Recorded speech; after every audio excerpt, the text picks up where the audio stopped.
home at night. Or you'll learn to do that. I did that. Yeah. Whenever you're struggling on your homework, and you guys know how to open up a video and only fast forward to just the part you need, right? Yes. You obviously don't have to sit there and listen to a 40-minute lesson. Just fast forward to whatever questions you're struggling with. All right, so let's take a look at this. Now, 1 and 2, I gave you the graph. Now, honestly, from where you're sitting, it may have been hard to use the graph.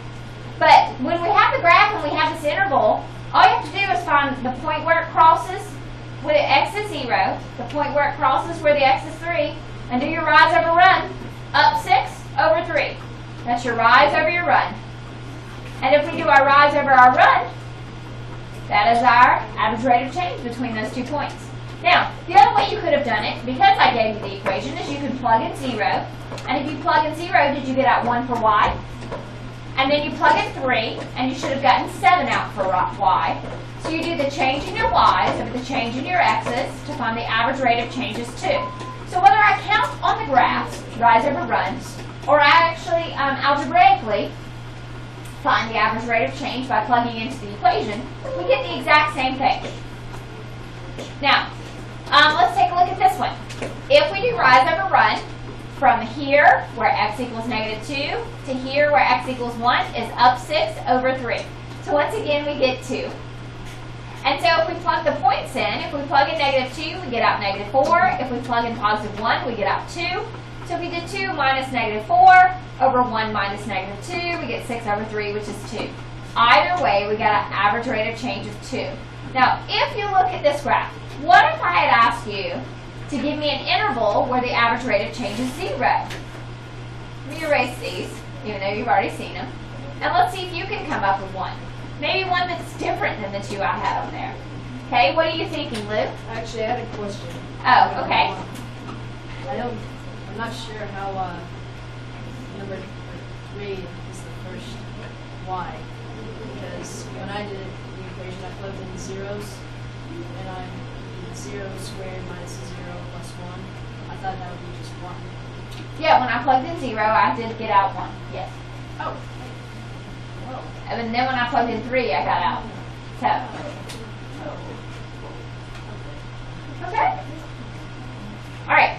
So if we wanted an average rate of change of 0, what kind of line has a slope of 0? Straight line, straight line. What kind of straight line? There's always a straight line. 0, 0. Horizontal. A horizontal line. So all I would have to do is come over here on my graph and draw in a horizontal line. Okay. So from -2 to, what's that x value? 3. So the interval from -2 to 3 would have an average rate of change of 0, wouldn't it? Because the change in my y's from here to here is 0. Is that the only interval over which it has an average rate of change of 0? No, they're actually an infinite number. You are correct. But we can find nice, pretty ones that cross nicely just by moving my up and down. Okay? So it could go from -1 to 2. All right, do you see how to find an average rate of change of 0?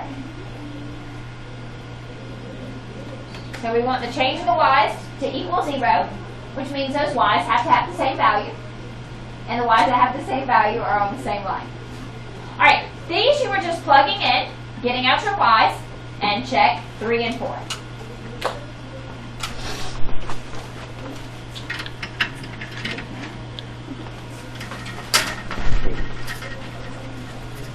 All right, how'd you do on 3 and 4? I didn't get the 4. You didn't get the 4? Okay, so the fourth one has the inequalities. So I gave you interval as a compound inequality instead of interval notation. But you guys should know that from -4 to 0 could also be written this way. Yeah, that was on the homework, wasn't it? That's These two things mean the same thing. Okay? Now, this was our summer work, and we also discussed it in that first unit, didn't we? Yeah. All right, any questions about today's warm-up? All right, check your homework. Wow. I got.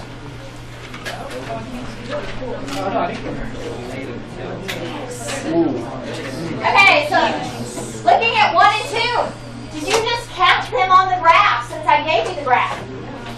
Okay, if you plug in, you can still get it. It's just more work. When I give you the graph, just find those 2 points and count your rise over your run. It's quicker. I got 3. I think well, it's still.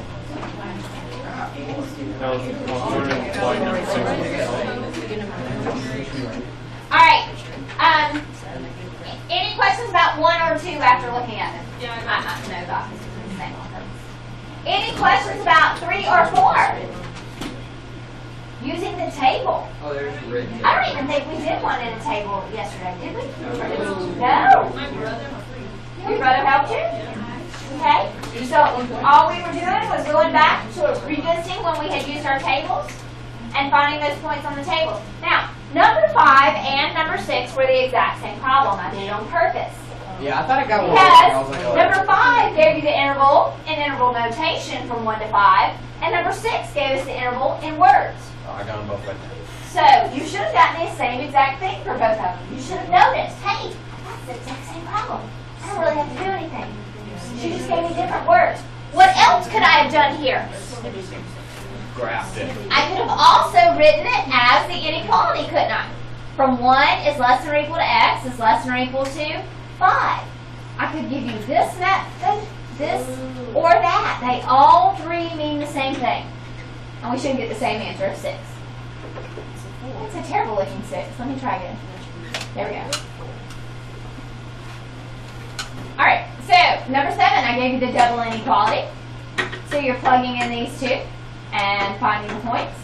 And you get your average rate of change is 2. Now once again, this A rock that I write down, that is not a commonly accepted word. That is a Willoughby word. Okay? Instead of writing out the words average rate of change every time, I just steal the first letters. Is that what's the Okay? commonly Now, accepted? if you go anywhere else and write the word A rock, the teacher will have no understanding of what you're writing. So please know that this A rock is me. It's not a commonly accepted math practice. It's just me having just a slight bit of laziness. Yes, sir. What's the commonly accepted word? Average rate of change. Yeah, commonly accepted is writing the whole thing out. Oh, that's Yeah, but A rock sounds pretty cool. Yeah. All right. So number 8, did you get an A rock of 0? Okay, so we know that those 2 points would lie on the same horizontal line, wouldn't they? There is no change to the y when the A rock is 0. Yes, sir.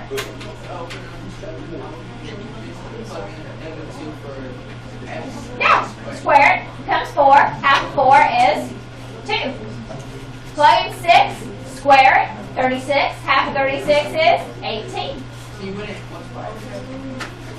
Order of operations states that we would have to raise to the power first before we multiply. Yeah, that's what I mean. So you're plugging that number in, squaring it, and then taking half. Oh, I see what I did. Well, I got 4. Yeah, I I did the multiplied scoring, and I got 1/2. negative 3. And Yeah, then half of 4. Yeah, that's multiplying. Okay, calculator. 1/2 times 4. And so I got 75 over here. Tables, did you just pick out 2 random points? No, I didn't pick out anything random. I went for the x value of negative 4 and the x value of positive 4. I started with the x value of negative 1 and the x value of 3. So, okay, very much directed. Alright, last problem, guys. On this one, it says we have to have a negative average rate of change between 0 and 3. So all I had to do is pick any point on the y-axis because the x value is 0. Any point on the line x equals 3, doesn't really matter, that one. 6. And somehow connect those 2 points in such a way that they're still a function. So I could go can we do like a crazy line? That was pretty good. Okay? I could just do, as long as it's a function. Okay? I could go.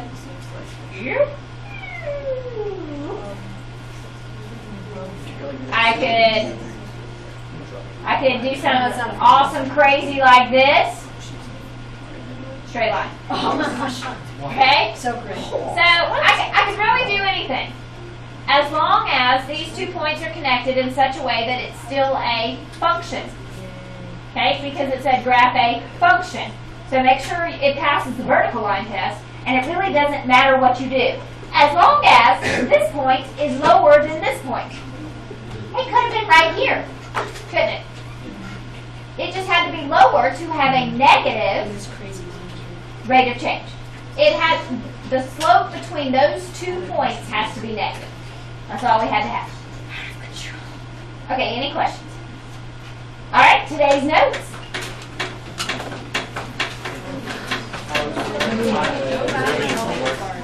Yes. No test. Yes. Every night we don't work at it. Yeah, every time you homework, I look at my notes. Every night we don't work at it. Good. It's I got it.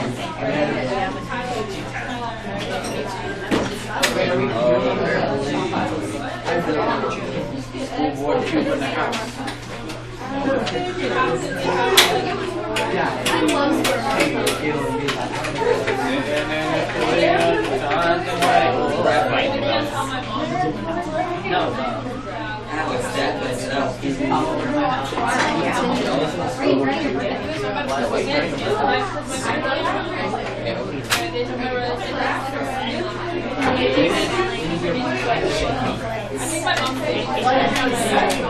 And here we go. Today we are going to look at another characteristics of functions, and it's called symmetry. And when we look at symmetry of functions, we're looking at symmetry, and we need to even add this, with respect to 2 different things. With respect to the y-axis, that's one way we're going to look at it today, or the origin. Those are the 2 types of symmetries. So is our function symmetric to the y-axis, or is it symmetric to the origin? Because we can draw lots of functions that have lines of symmetry. But when we're talking about the symmetry of a function, the symmetry of a function is either with respect to the y-axis or the origin. Okay, the first type of symmetry we're going to look at is classified as even symmetry. And even symmetry follows this definition. This says f of negative x equals f of x. What that means is, if I plug in the opposite of x into a function, I get out the original function. That won't make sense until we do examples. So give me just a moment to do some examples, and then I'll answer questions. Oh no, this is the question. Yes, sir. I think I got the answer to the first bullet point. Oh, good. So even ones would be symmetric, Origin. not the origin on this one. It's the y-axis on this one. Even symmetry. A function has even symmetry when the graph is symmetric about the y-axis. So that means I could fold it down the y-axis and it folds on top of itself. What's the special math word we would use? Parabola. Okay? Reflect. Okay? Lou knew it, and I didn't call on him. You shouted it out. I'm sorry. You didn't shout. So this means that you can reflect the graph over the y-axis onto itself. When we reflect it over the y-axis, it reflects the graph onto itself. Right time. Awesome. Oh, I got it.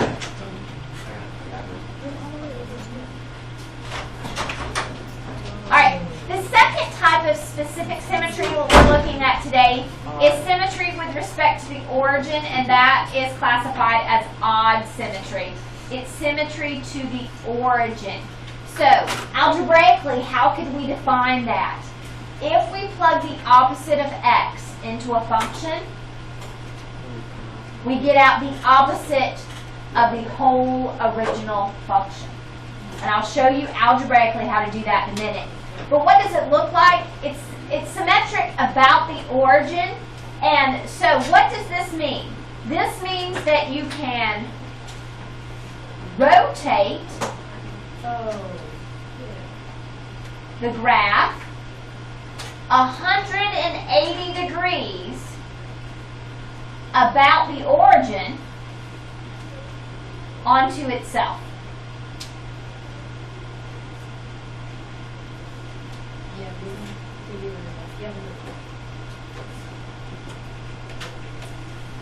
Okay, now not every function is going to have even symmetry. And not every function will have odd symmetry. We'll have functions that don't have even nor odd symmetry. And when we classify those, we'll just say neither. They have neither. And when you write the word neither, to me that means they're neither even nor odd. Okay, so how can we tell if a function is even or odd? Well, graphically, for even, we're looking about that reflective symmetry about the y-axis. So let's draw one that might look like that. I'm going to try. I'm going to try to draw a perfect V. I'm going to fail, but you guys do a better job. Okay? I'm trying to make it go perfect into these corners. I failed. I knew I would. It's really hard on the movie. Yeah, you got a positive mindset. I do. I was pretty positive I was going to fail. Actually, I think my second shot at it worked out nicely. So do you see that if I reflect that graph about the y-axis, does it fall right on top of itself? Yeah. Yes. So this is an example of a function that has even symmetry. Okay. I'm going to get real fancy on the odd one. Y'all are going to be impressed. It's a straight line. It's going to be a straight line, yeah, it is. Okay, now, when I think about this one, I think about there being like a pin right here in the origin. And this is like a spinner. And if I took my spinner and I went, whoop, and it spun, and it went around 180 degrees, it would fall right back on top of itself. Okay? Does everybody, can you visualize that? Can you see it moving and how it falls right back on top of itself? On a test, notice spinning the test around. You know what? If that helps you, you could. Okay, so even is reflective over the y. So we're basically reiterating what we just said. And odd is rotation of 180 degrees about the origin. Now, we can actually describe this rotation as a reflection, but one reflection won't do it. It would have to be a double reflection. We could reflect it over the x and then reflect again over the y, and that would do it. So this 180 degrees could also be a double reflection over the x and the y. But that's harder for me to visualize. I don't know about you guys. But a rotation of 180, we can create by doing a double reflection over the x and the y. It's just trickier. Algebraically, how can we test algebraically for symmetry of a function? If it's symmetric about the y-axis or if it's symmetric about the origin?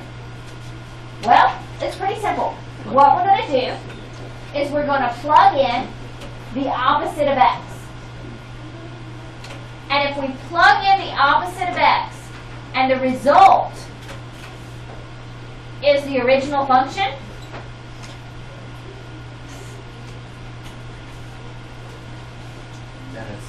then it's even.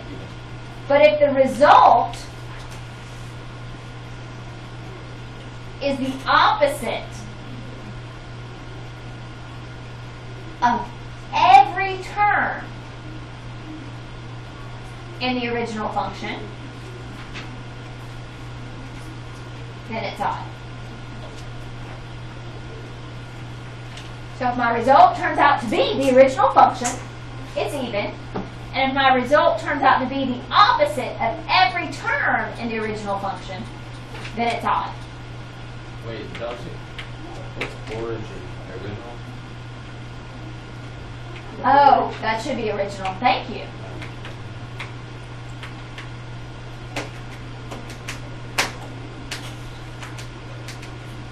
Yeah, that makes a lot more sense.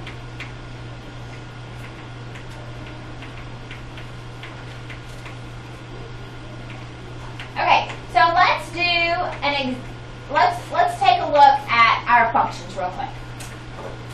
I'm going to give you some examples of some even functions. This first one is even, and I'm going to do my best to draw it. It looks a lot like this, just kind of reflected and shifted. It's up here at positive 8. Where's 8? Is that the top one or the right here? It's right there. Right below it? Oh, I blew it. I had the arrow coming at both ends. Just undo that. Second number. The second number from the top is 8? Oh, yeah. Minus Right here? Yeah, right. Okay. So it would look like that-ish. Terrible. But you get the idea.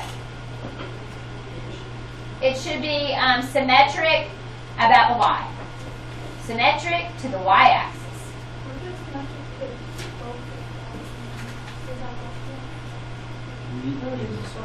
Could it be possible? It's a circle. Is a circle a function? No. Think about Oh, it. a square. Any relation is possible. They're just not Uh, wavy Is line. a square a function? A wavy line. A trapezoid. Stop making shapes. If x is squared, would it be a curved line, not a straight line? Every shape. Oh, that is a square. I'm sorry. I thought that is totally wrong. This is not a straight line at all. You are correct. This is a parabola that opens down. Terrible. Oh, yeah, 'cause absolute value. Yeah. I'm sorry. Oh, no, we're I make the font so small I can't see it. We're not serious. That's not good. Wait, what if it was a two straight lines? Okay, this one is like a W looking thing. Oh, like a W for Wilby. A W for Wilby. And it should be symmetric, and I'm going to totally fail on that one. W. It should be a W that's symmetric, once again, to the y-axis. Alright, so let's take a look at this. If we had the point, let's just try one. The point 1, 7 should be on this graph, right?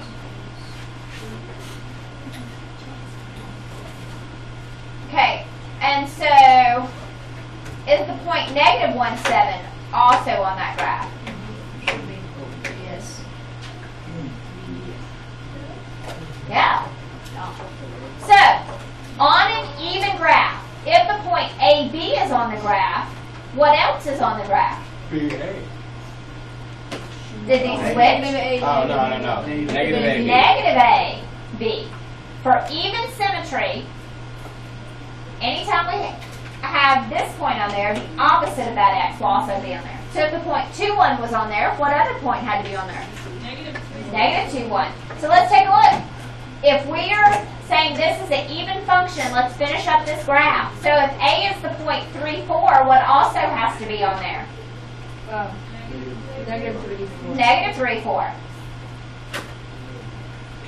Okay, if B is the point 2, 1, what also must be on here? Negative 2, 1. Negative 2, 1. If C is the point 0, 3, Stays the same. it stays in the same spot, doesn't it? And if D is the point, it would be negative 4, 0. And so this one has what kind of line of symmetry? It is the y-axis. It is even. What is the equation for the y-axis, guys? Oh.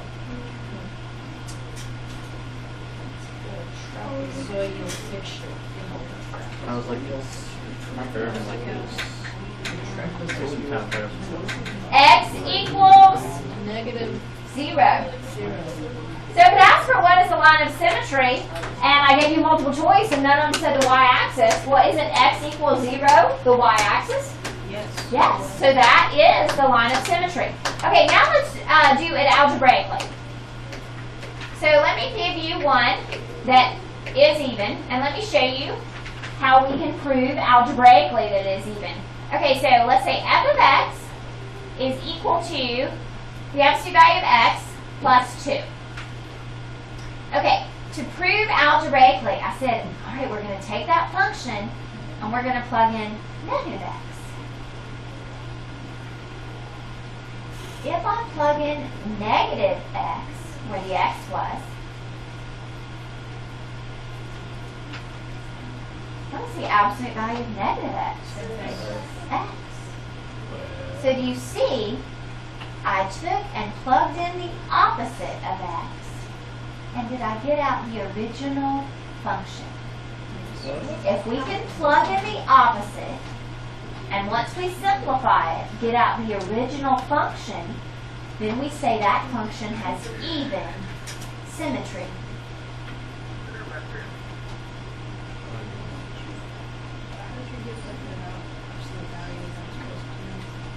I made this up. Put negative x into I said, okay, I'm going to make up a problem. Let's test the symmetry of this function. No. No, it's not that graph. Alright. Let's flip over to odd symmetry. Oh, that's it. Now, I have wanted you guys to do these graphs on the graphing calculators because we've practiced with the graphing calculators. But getting them out and putting them in just takes a while, so I'm going to show you what this one looks like. This is the inverse function, and it looks something like this. It has this little squishy line there and a squishy line there. Now, if I think about the origin as that center of the spinner, if I flung this around 180 degrees, would it fall on top of itself? Yes, it would. Yes. And so we're going to say this is symmetric to the origin. That is a rotational symmetry of 180 degrees about the origin. Now this one looks a little different. I'm going to actually put some points on there. The point 1, negative 3 should be on here. And if I plugged in negative 1, I'd get out a positive 3.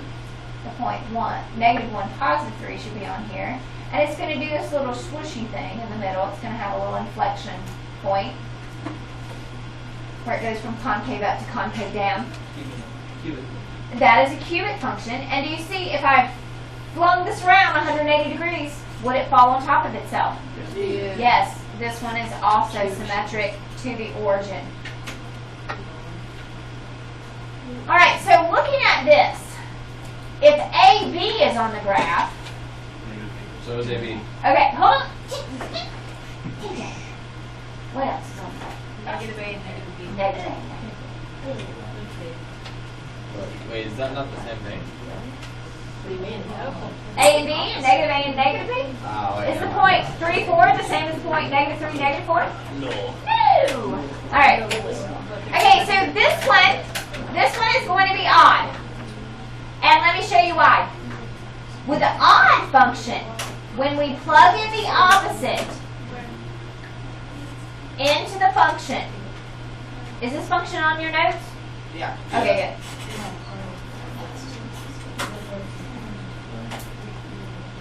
When you plug in the opposite, let's see what we get out.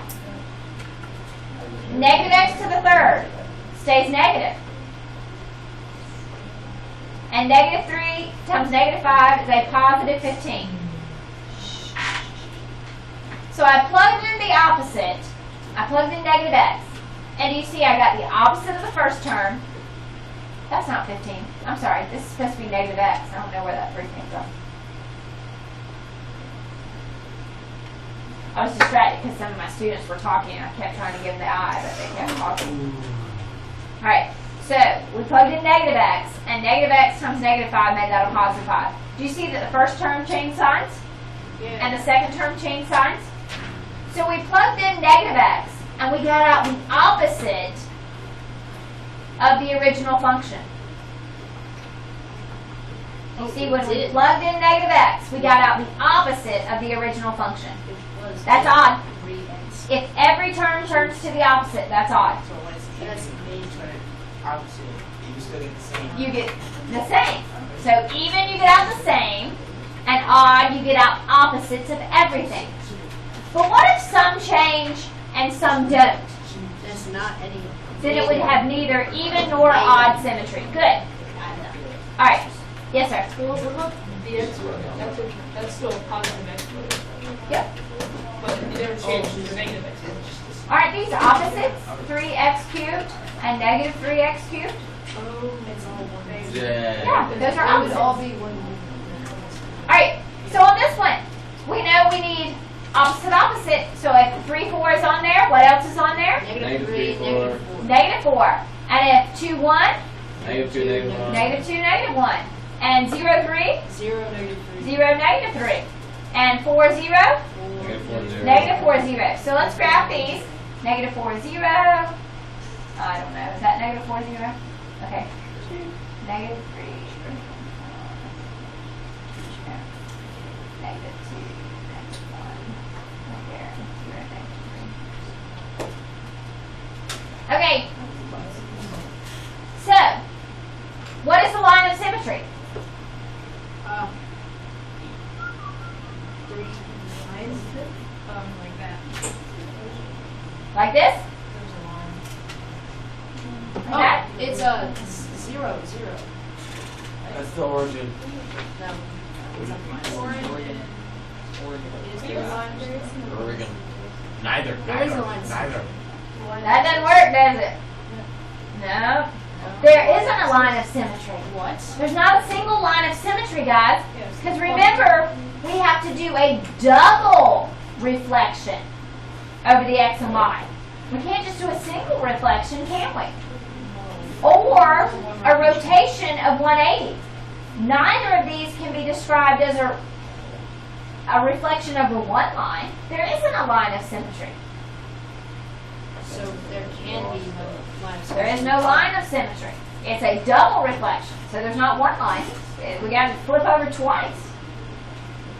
So there can't be a line of symmetry for odd symmetry. No, that's neither. No, it's not.